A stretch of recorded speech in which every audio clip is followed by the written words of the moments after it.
passion. It's one of those magical words that cannot be measured.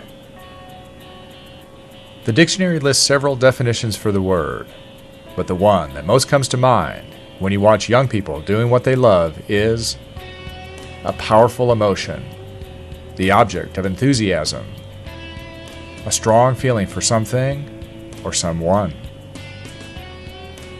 If you want to actually see what passion looks like, drop by the Rose Stamps Field and check out the Georgia Tech women's soccer team. These young women don't have the crowds, the backing, or the history of greatness that many of the other sports clubs on campus may have. But what they do have is passion. Passion for the game, passion for their school, and most importantly, passion for each other and what they do together. These anonymous but talented young athletes don't mind flying under the radar, and instead focus on working hard to become the best they can be, and in doing so, leave a legacy for those who come after.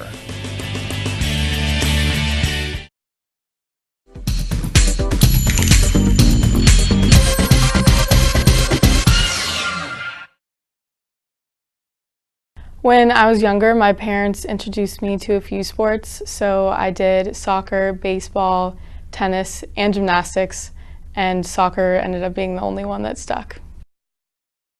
I grew up playing at the outdoor YMCA, and my dad was my coach until I was 11 years old, I think. So he completely influenced how I grew up playing soccer. He gave me my nickname, MJ, so it's stuck to this day. My dad's influence has stuck with me. I'm environmental engineering with a minor in climate change. So I knew I wanted to do engineering because I've always enjoyed math and science and problem solving, and the environment is something I'm very passionate about, so it kind of just made sense. For me, it's not that hard because I somewhat prioritize soccer, which may or may not be a good choice, but it's easier for me to get myself motivated to go exercise and go to soccer practice than if I were to just try and work out on my own during studying or something. So for me, it's a good stress release and it's a good break from everything just to hang out with your teammates and get some practice in. Exercise has always been somewhat of a stress release for me, and additionally, my soccer team has always been something that I can go to away from everything else. Not that I keep it separate, but it's somewhere I can go and not worry about other parts of life while I still can reach out to my teammates for support. So having soccer practice, having a soccer team and other extracurricular activities are really important for just releasing from the stress of all your classes and the curriculum here. So I played soccer since I was 4 years old, and I somewhat lose my identity without it. So I did really want to play in college. That had been somewhat of a goal of mine. I thought it would be really cool to keep playing with the team, and I thought I could deal with the intensity of college soccer.